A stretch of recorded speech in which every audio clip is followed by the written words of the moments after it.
Do you crave better self-esteem and confidence, but struggle to silence your anxiety, fears, and insecurities? If so, welcome to the sisterhood of fellow travelers on the path to reclaiming their self-confidence and happiness. I'm Jennifer DeBellis, award-winning author, speaker, and assault survivor.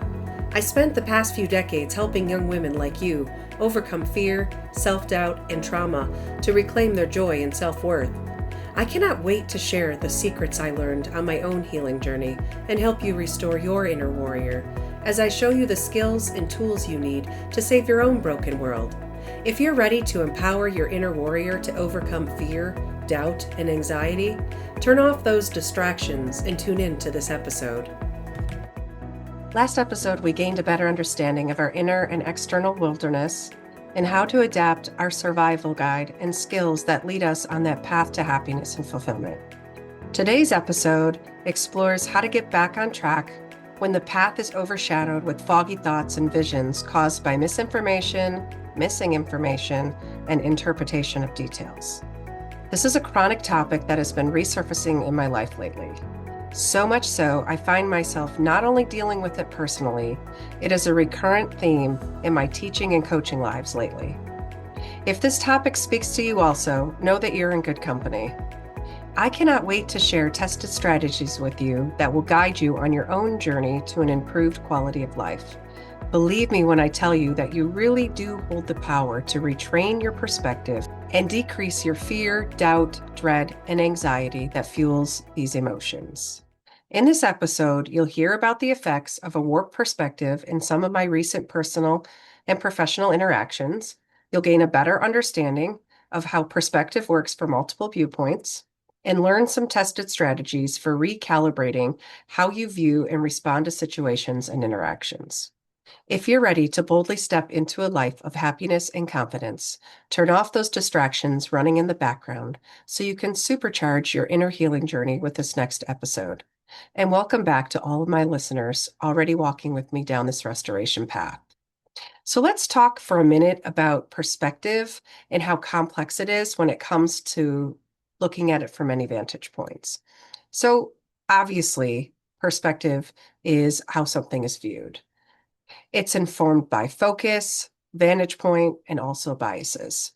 Witnesses at a crime scene are a great example of this. So an investigator can come and take several witness statements at a crime scene, whether it's a murder or somebody gets hurt or robbed or a car accident. And depending on our vantage point, our biases, what our focus is or what our focus isn't in that particular time of impact or a time when the crime actually takes place, will impact what we have to say about it, what we remember, how we judge that situation, and it can be completely unrelated to the actual details of the event.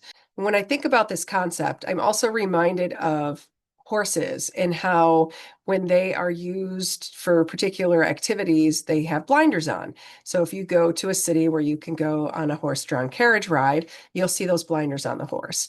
And these blinders are put on the horse because horses are really easily distracted. They want to know what's going on, not just because they feel like maybe they might be in harm, but they're just fascinated by human activity. And so they're naturally going to be looking around. They have very good eyesight, so their peripheral is far superior to human peripheral vision. And so when those blinders come on and all of a sudden they take away that peripheral view and it's like, just focus on what's ahead here, there's nothing to see over here, it keeps them more focused on the task at hand. And it also reduces how they'll get spooked, because they also do get spooked easily by, sudden movements off in the distance. And so they can still rely on their other senses as well. I just wrapped up my summer teaching gig, and I had a really challenging few weeks with some of my student writers and a lot of interesting interactions that particularly pertain to instances of perspective and how perspective works in writing, but also how perspective works in our everyday interactions, and how those everyday interactions can also impact how our perception kind of fools us, how it gets us thinking about the wrong things or focused on the wrong things. And then that paranoia starts to kick in, and our judgment is altered then by that paranoia or those missed cues that cause us to have bad judgment. So I started off the week recently with one of my camp groups with day one coming to an end and learning that a couple parents had issues with my form of teaching. And this, I've been teaching for decades, but particularly I've been teaching for this particular camp for 13 years. So this is my 14th summer. I've never had anybody complain about my teaching to this level, and I was blindsided. I was like, wow, I thought this day went kind of well.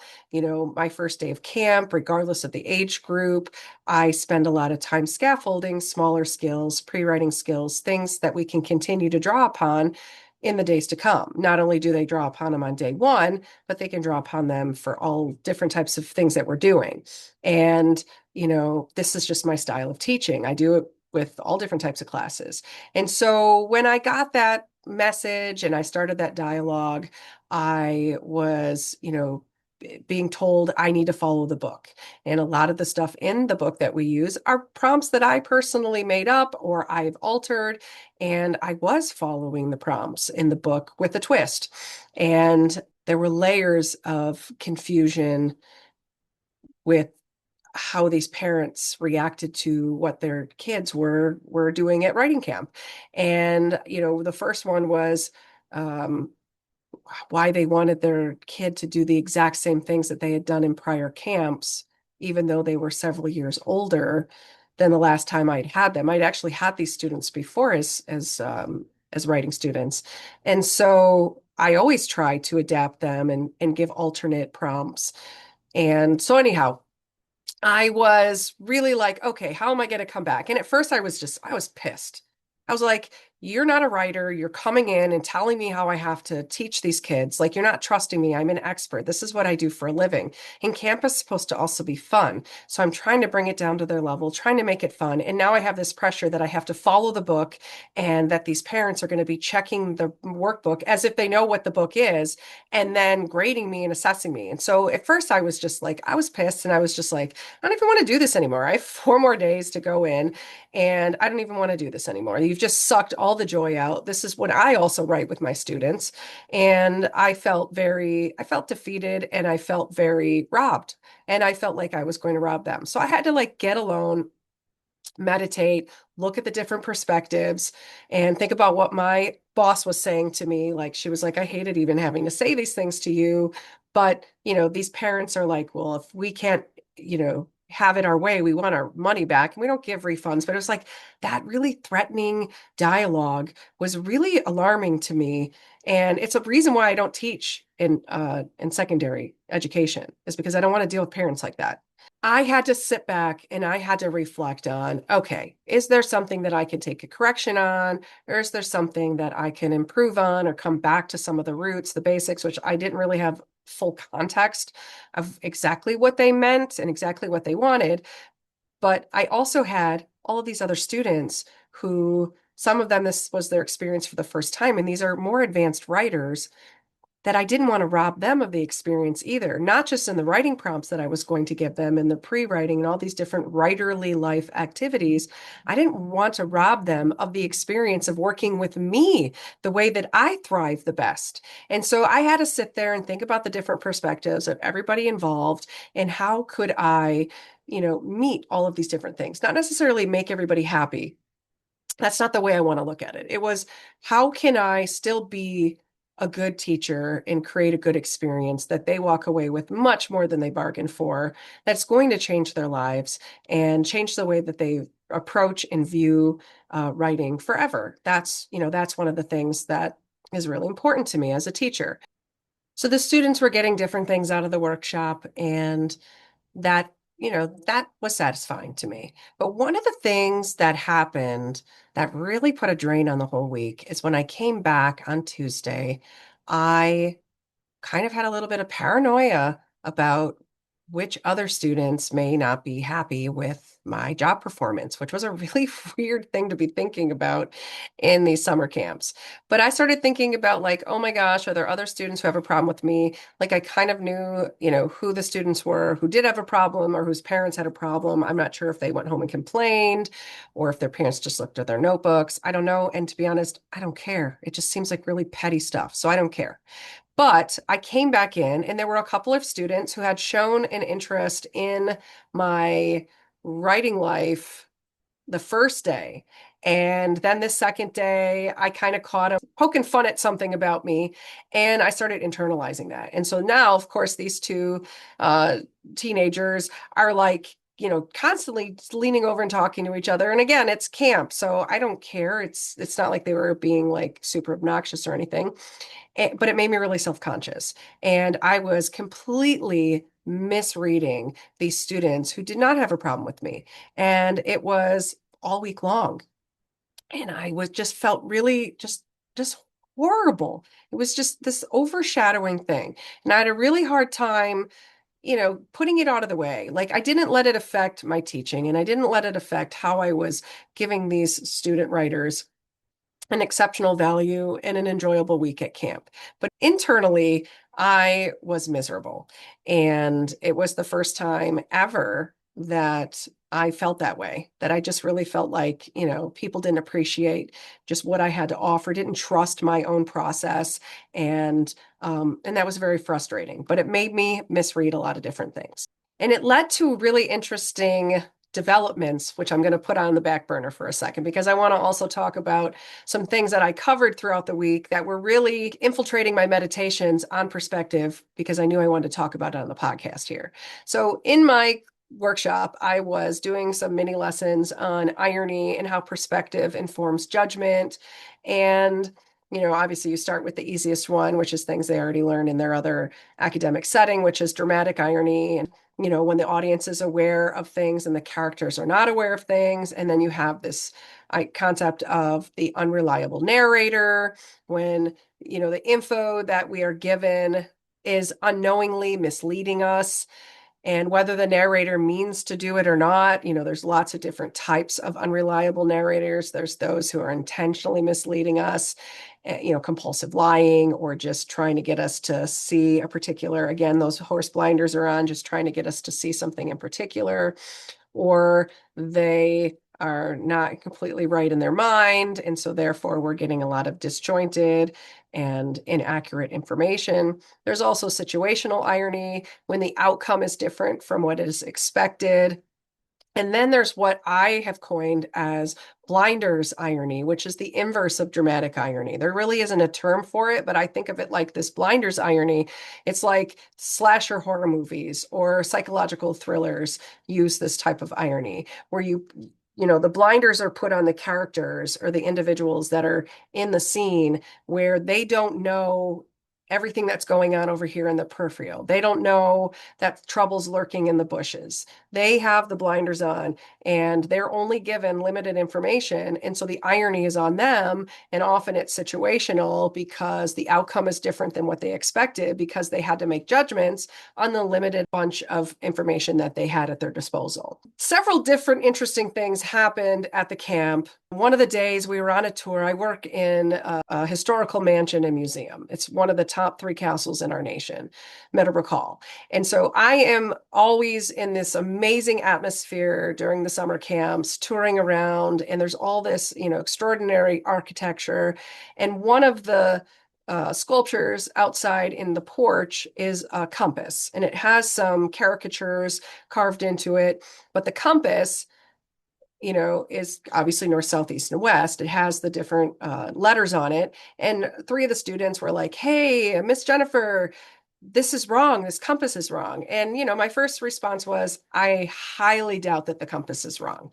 And then I started looking at what they were trying to say. They were like, the E and the W are reversed. It's supposed to be the other way around. And so then, of course, right away, I take it all in. Okay, I'm trying to say, like, this is my perspective. I can see where they're getting that. And then I take it all in very quickly. I notice that the N is the thing that's closest to us. So I'm like, come here. So I invite them. I don't just tell them, I invite them to change where they're standing. because again, I want them to see this very thing we have been talking about in class. I want them to see it in real time so that now it clicks. They have the visual, it clicks, and they have the experience. And as soon as I brought them around and I said, here, now when you look at it from this way, is it right? And they were like, right, their minds were blown. And it was an amazing experience because it brought everything full circle for them, but it also gave us this kind of like grounded point that we could keep pointing back to for the rest of the week, talking about how you just need to change the perspective. So even in your stories and in your poetry, if you just change the perspective of the different characters involved or the narrator, you've got the different characters in the scene, and we're talking about like limited types of point of view or an omniscient point of view. And it's like this God's all-seeing eye that sees everything. Even that narrator isn't necessarily going to give us every single talking point. And then how do you tell the story from the different perspectives? And can you use these really interesting perspectives to kind of create these different points of irony? So this compass example really gave us this great talking point to keep pointing back to. And it was this very tangible thing for them.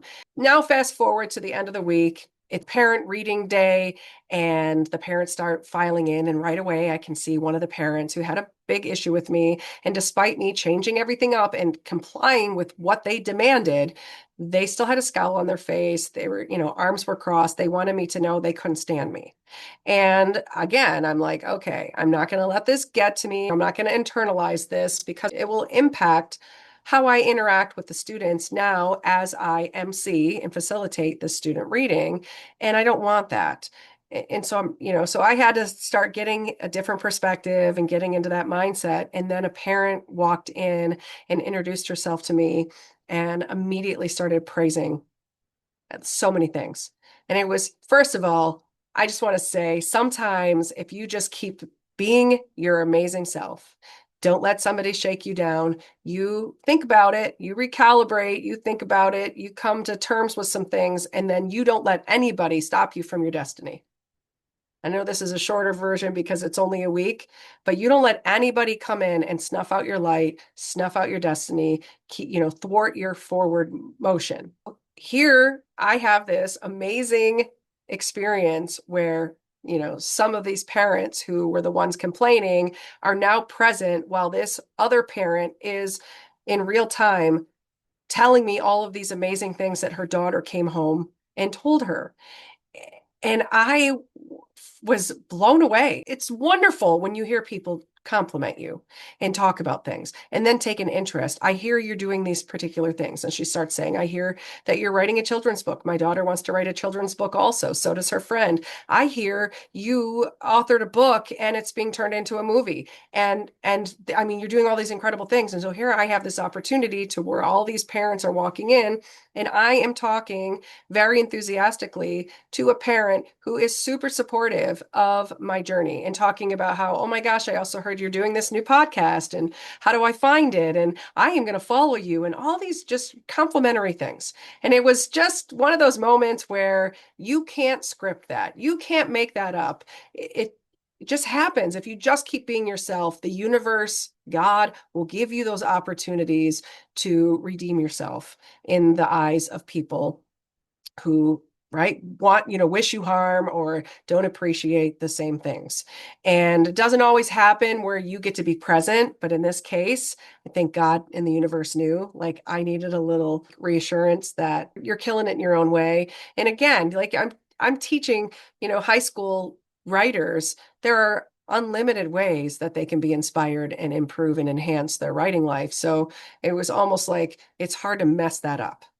It's hard to mess that up if you come in as a much more advanced writer who typically works with much more advanced writers, to not be able to come in and give them something on so many levels, time after time, thing after thing, that's going to enhance their writing life. And so, but I needed that. I needed that reassurance, and it felt really good. And the timing was perfect for me. And, who doesn't like to be vindicated in front of the very people who were like, you suck. One of the things, I walked away from this experience and I was talking to my colleague because we had been talking all week, and teenagers are hard and sometimes they're cranky and they're boneheads, and you walk away thinking, well, I don't know, did they Do they not like me, or did they not like what we were doing today? Or are they just being themselves? They're just, cranky teenagers.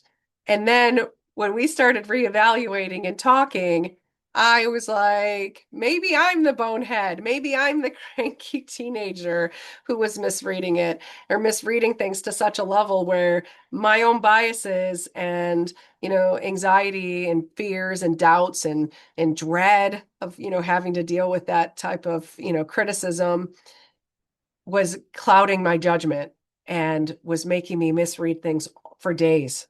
For days, I was misreading it. And that dread just kept compounding and compounding until I was like, oh my God, it's Friday. It's this, as soon as we get through this day. And then that, wonderful experience happened. And then here I am now reflecting on it. And we're laughing. My colleague and I are laughing like, oh my God, did I ever get that wrong? And I had the opportunity too, because I wasn't like, oh, blah, blah, blah, like being super negative, but I was sharing it with her on a daily basis, kind of like for support, but also we were a team. And, I was like, I just want to make sure like you understand what the changes I'm making and what I'm trying to do here. And I hope I'm coming across this in this way. And gosh, I'm really frustrated because I feel like I'm not getting through to these students. And so now here we are talking about, okay, yeah, how many times are we the one when we think about it? When we get quiet or we go through the experience and now we're able to have all these different angles of perspective to say, okay, maybe we're the one. Maybe we are the bonehead here in this equation. This chronic perspective topic has been also coming up with some of my coaching students recently. I have a particular student who is struggling with a friend group where some things are happening that are causing her to be alienated and left out of things. And I mentioned this, I don't know, last episode or maybe a couple episodes ago about how to navigate that and how to go through the process of grieving through certain things when you need to grieve those things. And so I don't want to digress into that, but I want to bring it up because I want to drill into the exercise of role playing and listing things as one of the strategies that I've been working with this particular student on in order to navigate these feelings of rejection and not being accepted, which is a huge thing. This is a huge topic that we're going to probably, talk about very often from week to week because it's big for all of us. It's a huge catalyst that drives our anxiety when we're going to different, functions or different events and having different experiences. When we're socially engaging, this fear of rejection or the very real and present rejection, it's not a fear, it's a reality of rejection and not being accepted. And how do we navigate those spaces? How do we know what spaces we shouldn't be going into anymore? What strategies should we bring for the situations where we can't not go or that we really want to be at? There's that desire of really wanting to be at certain places, and it's not necessarily reciprocated.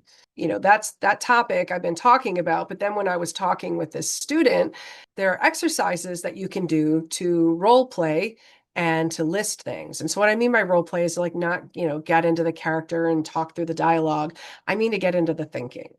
So if you think about like, if you can make a list, kind of go through some of the details of the interactions or the details of the experience, or the details of your relationship with these individuals, then you can get at some of their motives, or you can also get at some of the details that help you make a more informed judgment of the situation. Like maybe you are misreading it, or maybe you're missing information that you need in order to make the most informed decision that you can make. Maybe you're reading it entirely right. I'm not trying to say always give people the benefit of the doubt. They're never going to be the one who's doing you wrong, or they're not the ones who are, doing these things that you think that they are doing to you. Don't gaslight yourself. I'm saying go through the thinking process so that you understand it and see it fully, like that God-seeing eye, trying to recreate something so that you have the fullest perspective that you can have to then see it more clearly, and then you can assess it more clearly, and then you can make a better informed judgment of the situation. And I'm kind of basing this advice in this coaching session off of some of my own recent experiences with, interactions with others. And one in particular was something that I was able to bring over to a recent session, was one that I was dealing with someone who's in my regular life who I would call or consider an unreliable narrator. And, interactions with this individual are often very taxing, and they wreak havoc in every aspect of my life with other interactions and other relationships that I have. And in this particular instance, there was this whole laundry list of things that didn't quite happen the way that she said they happened, or didn't happen at all. And it was just one thing after the other after the other. And I, of course, as I'm listening, I'm trying to resist just being completely defensive. I'm trying to be, like apologetic. And I'm sorry if that's how I came across. That's not at all what I even thought our interaction was, going like. And uh, you know, the whole time I was just continually being filled with fear and dread and just all of these doubts, because I know the damage that's far reaching from this just one little interaction that's probably already been set into motion. And it started to actually give me anxiety. It made me sick to my stomach. So here I'm somewhere where I'm supposed to be eating, and I'm like, okay, the thought of eating food, no way, I'm not doing it. And, now my head is killing me, and I'm just completely filled with dread. And I'm kind of blindsided again. I'm like, it just kind of hit me. And, when I got away from it and I thought about, well, this is kind of you know, typical behavior from this individual, I still in the moment, I don't know why, walking in, I was just blindsided by it. And I was kind of reminded about this chronic pattern that has existed in relationships with this particular individual and this circle of individuals connected to us. And I was reminded of something a very close friend of mine said to me years ago when things were really, really bad at one time. I came back from something and I called her crying because I just felt really attacked by something. And I was sharing with her the things that were said to me, and they were attacking words. And my friend was reassuring me, you are not that. You are totally rocking this particular area of your life. And I'm really impressed. I couldn't do half as well as you did. And, she was saying these things encouragingly. And I'm sure she meant, sincerely meant what she was saying. But she gave me this analogy, and it just stuck with me. And it's something that I draw upon, and I continue to use it with students and with my loved ones. And I continue to use it in my own life. And, she said, when people slander your name or people say negative things about you for whatever reason, whether they're jealous or they're just spiteful or they just don't like you, or they are trying to build themselves up by building you down and all the other things. I'm not even going to get into that because it doesn't really matter why somebody's doing something awful to you. They're doing it, and there are consequences of those actions, and those consequences affect you. And she just said, look, when you get an opportunity to give voice to it, if somebody gives you that opportunity, of course, go ahead and give your side of it. You're not supposed to clam up. You're not supposed to, not speak. And if you want to call that individual and call them out on that or have that conversation, by all means do. But you already know that this is a chronic pattern, and the conversations on the same level that you've had with these individuals over and over and over again haven't stopped the situation. This is the tone and the atmosphere that it is consistently with these individuals. So you have to decide that you're not going to get up on the table and tap dance and tell people this is who I am, and talk and tell people. You have to live your life in such a way that you just show people. You show people that you are not this person that they said you did this or you said that. You're not that person. And the people who care about you and who really know and understand you and take the time to know and understand you are going to see that, even if it takes time. They're going to see that character play out. And the people who don't really care about you or don't want to see you in that light because they are like, I am not changing my way. And again, it could go back to they have resentment towards you. They're competing with you. They don't want to see you succeed or surpass them or whatever the list of things are, the reasons. They're never going to see you in that light. They can't. Their survival depends on not seeing you in that light. So the people who don't care don't matter. They don't matter in your larger scheme of things because you're showing them the proof that you are not this individual that does and acts this particular way and says these particular things, and yet they're refusing to see it. So they're not your people. They're not the people who you are trying to impress and trying to show, hey, I'm a good person. I'm worthy of having these trustworthy, value driven relationships. And so I love this advice, the show don't tell kind of advice. It speaks to me because as a writer, we're constantly saying we have to show our readers and our listeners, not tell them. Every instance that we can, we need to show rather than tell. And this writing advice kind of reminds me of other types of higher ed lessons that I deliver to classes. This lesson concept also reminds me of some of the lessons that I've done in different classes in my higher ed situations, which I did spend a decade in higher education classrooms, teaching different critical writing approaches to all different levels of writing. Something that I do for multiple different types of assignments and activities is this exploring multiple perspectives in order to gain insights in the full picture. And I don't care if I'm having students do an evaluation essay or a research essay or a cause and effect essay. It doesn't matter what type of an essay. I'm constantly telling them they need to bring in multiple sources, and these need to be credible sources, and they need to be from differing perspectives. So they need to find people in the same topic who are talking about it or representing different points of view and different perspectives. They're from different camps of thinking. That's super important. It's necessary for you to explore these things, to make informed judgments, and to interpret the situation properly. There's no way to do it. And it kind of reminds me of how our mass media situation is right now. You can't watch news. I don't care what network. There is no such thing as a neutral network. There's no 60 Minutes anymore. I remember 60 Minutes. I was a little kid when 60 Minutes would be playing in the background when I'd be at my grandparents'.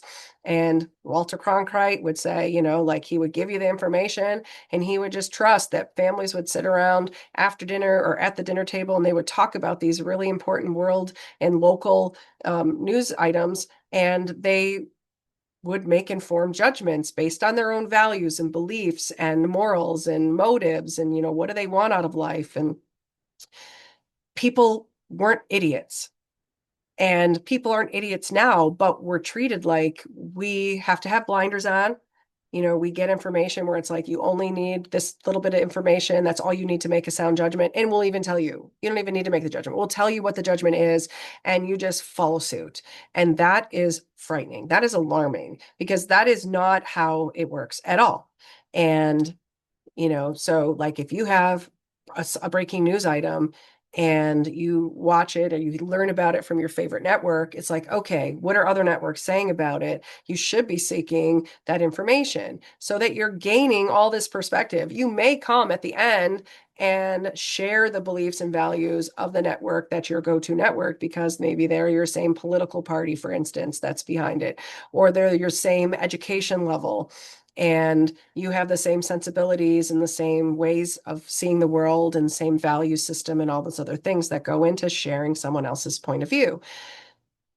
But it's very hard to come by that because you have to keep going to multiple sources to get it. And it's very hard to sift out all the biases and things in order to just get at the details, especially when half of the details are missing because they don't feel like they're necessary. And let me tell you, some of those details are missing because they know that it will skew your judgment. Again, the blinders. It's that blinders irony where if I don't show you what's going on over here, you're going to make this judgment exactly like I hope you'll make this judgment so that you're on my team.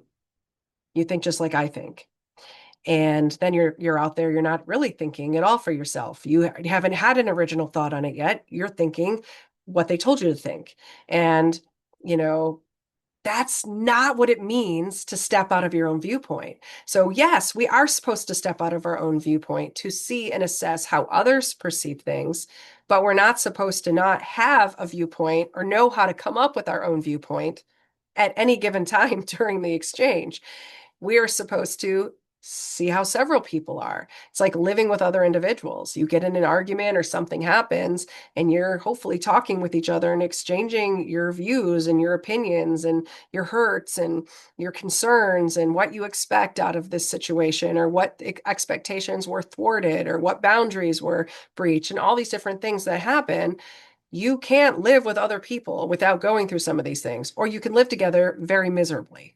So, yes, you can live together, but it's very hard to live in any type of harmony and get along more than you don't get along. It's very hard. I get it. Marriage is hard. Relationships with raising kids are hard, no matter what age they are. But these are the types of things that have to happen in order to coexist. You have to be able to see things from different perspectives and viewpoints. How are you going to understand somebody else if you're always looking at them and what they're saying and putting it just through your filter? You'll never understand them. It's like speaking two different languages. You have to be able to translate what they're saying into their dialect to understand what they're saying, and then be like, okay, so when this person acts this way or says this particular thing, you start to gain an understanding of their perspective. Again, you don't have to agree with it, but we're not talking about whether or not you agree with the perspective. We're talking about how much of your own intelligence is involved in seeing things. How are you seeing things? How are you equipping yourself with the advantage of seeing things from multiple perspectives? It really is an advantage, this vantage point. It helps us understand these other value systems, beliefs, and motives. Just think about any pressing topic that's out there. I'm not going to get into them here because I don't want to turn this into a political playground. But if you just pick something that's a really hot topic, if you start to, again, break it down and try to see it from these different points of view, you may not agree or change your mind on it, but you may understand why that person is so adamant about their stance. And then you say, okay, I have to make room for their stance. Again, you don't have to become best friends with them. You don't even ever have to sway your beliefs to align with theirs 100%. But again, understanding it's going to help you navigate interactions if you have to interact with these individuals. Sometimes you work with these individuals. Sometimes they're in your family circle or in your friend circle. Maybe they're the spouse of your best friend or a close friend. And it's like, you can't just always be, oh, we're only going to go out with just the two of us and not have that relationship that maybe you're at their house and you have to deal with the spouse that you're like, oh my God, they just don't see the world the same way. I can't with them. You have to find that common ground and understanding them so that you're less irritated with them and just be like, let them be them, when you can. Obviously, some people are very abrasive and very insulting, and that's not what I'm trying to say. I'm not trying to say you need to dismiss people who are misbehaving or, behaving badly. But a lot of times you're just interacting with people and you're also dreading what might come out of their mouth because maybe some of those things don't align with what you believe or what you see as, how things should go. But the other thing that gaining this larger perspective does is it makes you effective at problem solving, which is why I bring it into my higher ed classrooms and why I also bring it into my coaching sessions with my students who are trying to work some of these things out in their own life. You have to get good at problem solving. You have to have a whole arsenal of tools and strategies for doing that. You have to rely on communication, and communication doesn't always mean you're going to sit down and talk with people. Communication can be you looking back at someone's behavior, some things that they said, how things transpired, really dissecting previous interactions, just like I did with that individual when I left. I had to get back and get quiet and meditate and think about this whole perspective and point of view and all these different things, and then also put it against prior experiences with that individual to really get at, like, okay, how should I be looking at this? How should I proceed moving forward? Do I do this? Do I do that? And it really helped me to be able to look at how the prior communication went. How did it go when I did confront or go to the other individuals and try to create that dialogue? Did it lead me anywhere productive? Didn't it? You know, so I'm relying on a different viewpoint of communication to say, how has communication gone in the past? How was this stuff delivered to me in that real-time instance? How was I being received if I'm reading this person's body language and, knowing again, past communications and past interactions that it was not being received. It wasn't being received. And how can I take all of these things and still myself operate in a mode of compassion? Because again, I'm at another function that isn't about me, isn't about this individual. It's about the person we came to celebrate. And so now, how do I navigate, keep this kind of spirit of compassion, and also understand where this person's coming from and their own mental struggles are not me. And even though I'm a target right now of something, it's not me. I'm not, and being able to separate that, going through all of these problem solving skills and doing all this assessment and relying on, past experiences and bringing all that up and putting it all side by side, that is how we do this. We have to take all of those things. And even if maybe you don't have a chronic pattern with the same individual, you have experiences, I know you do, because the universe will keep sending that same problematic situation and person to you over and over and over again until you learn the lesson. Period. There's the bad news. So the good news is that you can keep going through these things and learn the lesson. And I will say there are lessons, plural. You will learn the lessons which make your character better and make your problem solving skills better and make them better in real time. Like if I look back just even 10 years ago, I did not have the same powerful skills that I have now that I can operate in real time, or at least get to a place of compassion to get me through an interaction with someone until I can get alone with myself and then really kind of look at everything and assess it. And I mean, I might not be able to just sit in one sitting. Like it took me a couple days to defragment from this into this particular interaction, as I'm also talking to this coaching student about a kind of similar situation and trying to give them good advice while I'm kind of going through the raw experience myself. But isn't that sometimes how God works? He sends you into an experience to mentor to someone else in the very area that you are trying to get yourself through. And it's really testing your skills and testing your strategies in real time and also making it very fresh on your mind to then be able to pass on to somebody else. And it might not happen for you every single time, but I notice that's something, a pattern in my own life, that it tends to be something that I'm working on, or if I wasn't working on it, it's suddenly back in my life and I'm like, dear God, why am I stuck in this, repeating this particular thing? And then all of a sudden I'm being used to help somebody else through that thing. And then I'm like, okay, not that I'm grateful or happy for this, but I understand the process here. But the other thing that all comes into alignment here when we start to recalibrate that perspective and giving ourselves the expanded perspective and going through all these processes and steps of, just assessing and trying to make the most informed judgment we can with the available information that we're able to collect, is that it gives us a peace of mind. And that's how we get closure on things. We get this type of closure where you recognize, I can't change these people. I can't change the situations. First of all, they've already happened.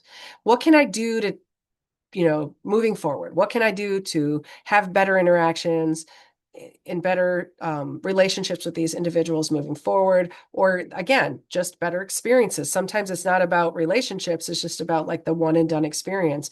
How can I have, a better experience by entering it with this open mind to be seeking, multiple perspectives. And sometimes you'll have those instances of being able to ask questions of other individuals so that you're gaining that intel and you're gaining that information and all the, the details that you need to make an informed judgment. That's what having that kind of all-seeing God eye overhead, which we can only hope to get something close to that. You're not going to get all the information, and your bias is still going to get in the way. Like, we are flawed individuals. Our biases are still going to get in the way. And that bias is still going to cloud how we see and how we hear, and then how we translate the information and then remember it in our head.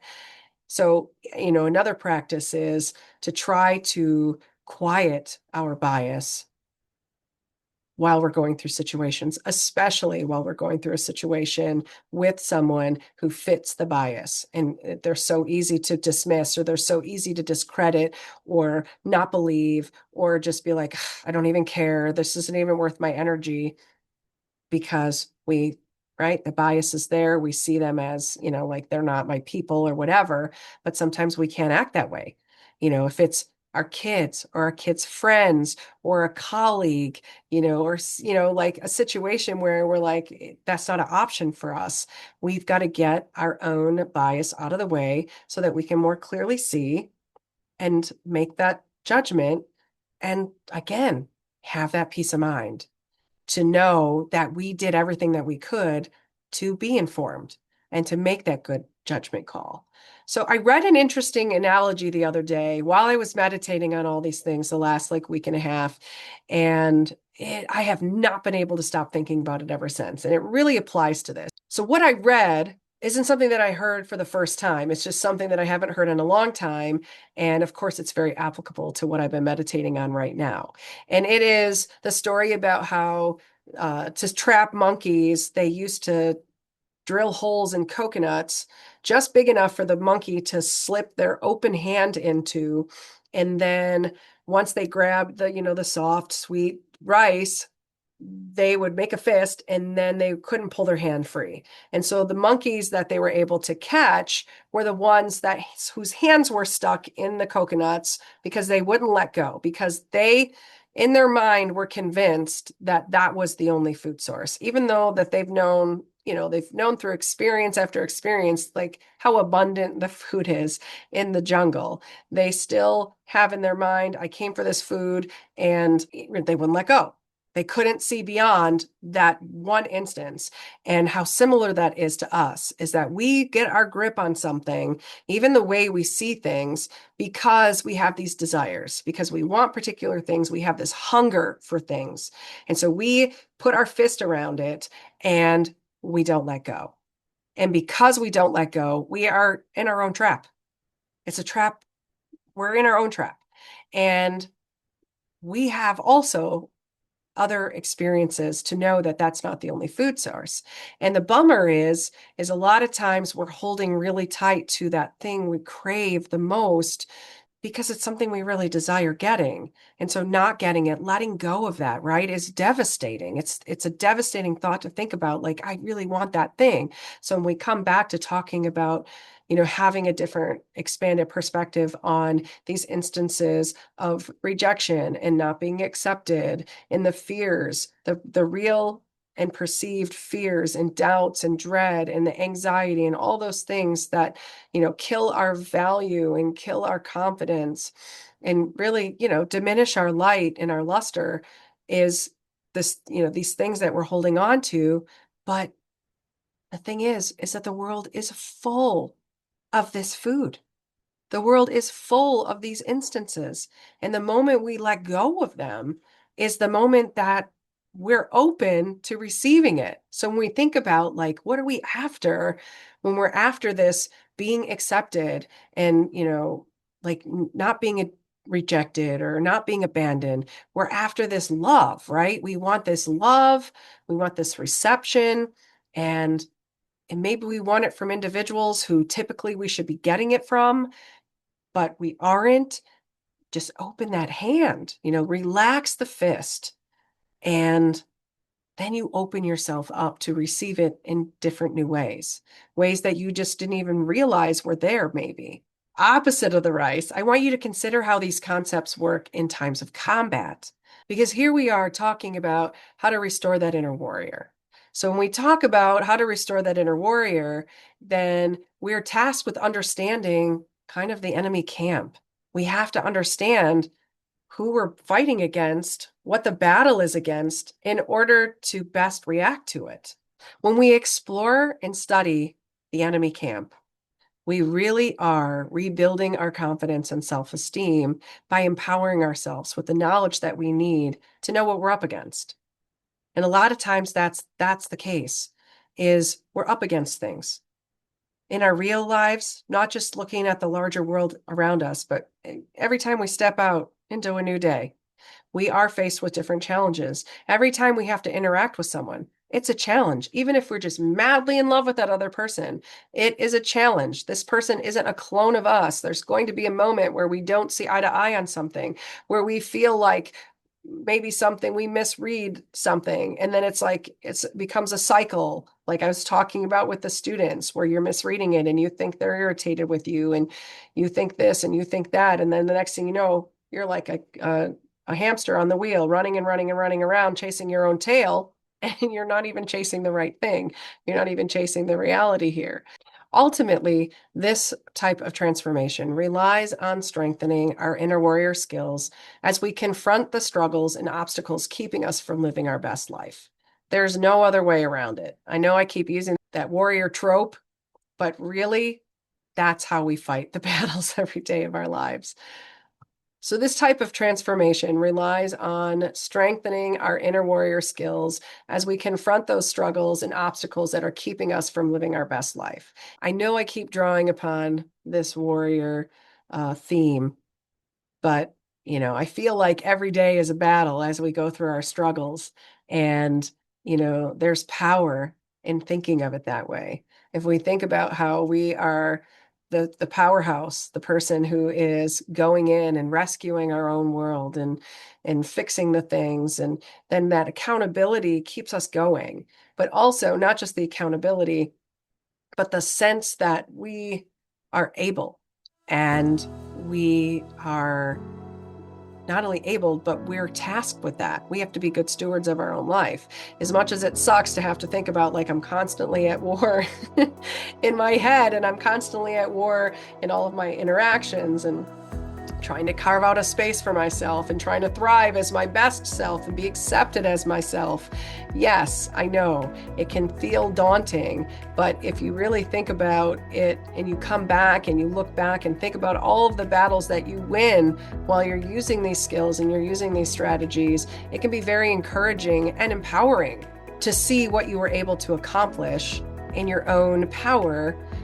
And of course, relying on outside help and relying on your spiritual life, but the acts that you actually do, when you take all of that stuff and you walk it out in real time and then see the fruit of your labor, it's a pretty amazing thing. It's very empowering, and it's also very cathartic. So the most extraordinary outcome here is when we do learn how to see things from various perspectives to then react as informed powerhouses in our own story. When we reset our approach to seeing things from multiple perspectives, we really do become a powerful force of nature. Well, girl, I hope you enjoyed today's episode. If so, don't forget to follow my channel and share it with girlfriends who also want to restore their self-worth and confidence. Also, if this podcast inspired you, consider leaving a 5-star written review on Apple Podcasts. And as you go through your day, may your empowered spirit, heart, and mind guide you. Catch new episodes every Tuesday and Friday. Ciao!